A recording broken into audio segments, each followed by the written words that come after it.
Hi everyone, hope you're doing well. This is Umer Farooqi, and today I'm going to talk about a very serious issue which was highlighted in my last live session, and that was I've been applying for a year and I still haven't heard back, or I've been applying for a year and I still haven't gotten the job. So there are a lot of things that might be going wrong.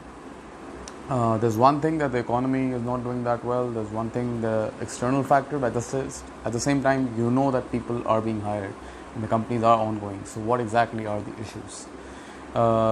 Here's some, actually 8 things that I would like to mention that you can look at and then see what issues what problems there might be that you can actually look for. First is being proactive.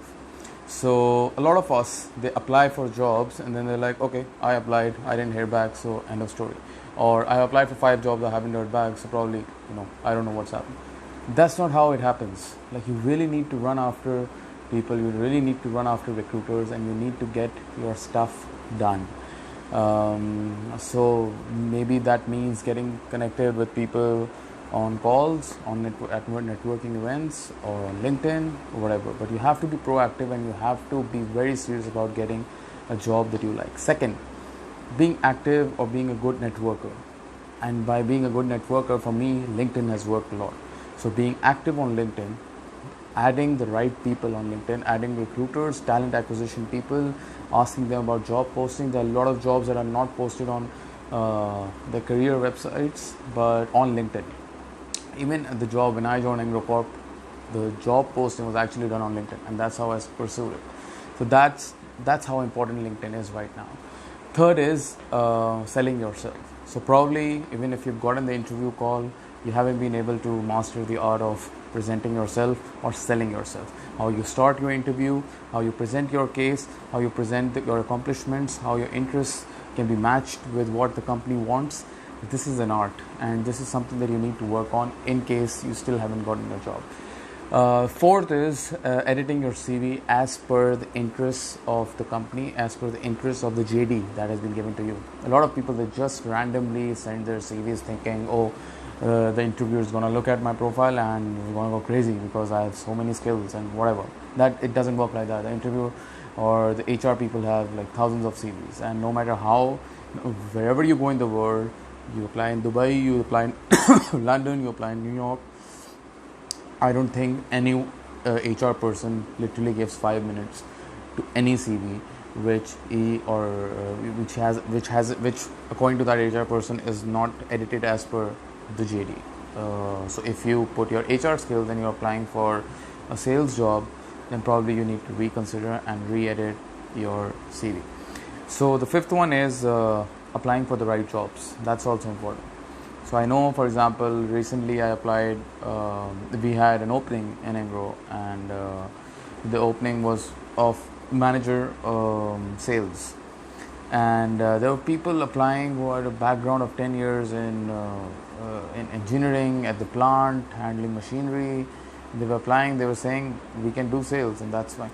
Okay, but that's fine. If you want to apply your skills, that's fine. But you need to be very realistic that there are that the company really requires someone who is a master in that certain skills if that's a manager position. You just need to be very careful. I'm not saying don't apply to positions in which you don't have an experience. You can sell yourself, but with the market that we have, being realistic, just try to be sure that what are your plus points, what is the product, what is your brand, and then sell yourself according to that. Don't randomly send your CVs here and there.